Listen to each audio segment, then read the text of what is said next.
એનડીપીએસના ગુનામાં છેલ્લા 9 માસથી નાસ્તા ફરતા આરોપીને પકડી પાડવામાં ઉધના પોલીસને સફળતા મળી।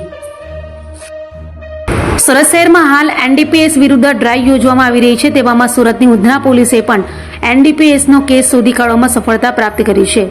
સુરતના ઉધના સર્વેલન્સ સ્ટાફની ટીમના એએસઆઈ મોહનસિંહ, રતનસિંહ તથા હેડ કોન્સ્ટેબલ ચિરાગભાઈ પિતાંબરભાઈ નાઓએ ટેકનિકલ સર્વેલન્સ તથા હ્યુમન સોર્સિસના આધારે ઉધના પોલીસ સ્ટેશન વિસ્તારમાં ગાંજો આપનાર આરોપી નામે અભિષેક સિંહ ઉર્ફે ચેતન રામનરેશ સિંહ જાતે સિંહ, ઉંમર 23, ધંધો મજૂરી કામ, ફ્લેટ નંબર 516, બિલ્ડિંગ જૂની ઉમંગ હાઈફાઈ સર્કલની પાસે, નારોલ ગામ, અમદાવાદ શહેર, મૂળ વતન ગામ શીતલપુર, પોસ્ટ ભદ્રસ થાના ઘાટમપુર, જિલ્લા કાનપુર, ઉત્તર પ્રદેશનાને પકડી પાડી સારી અને પ્રશંસનીય કામગીરી કરેલ છે।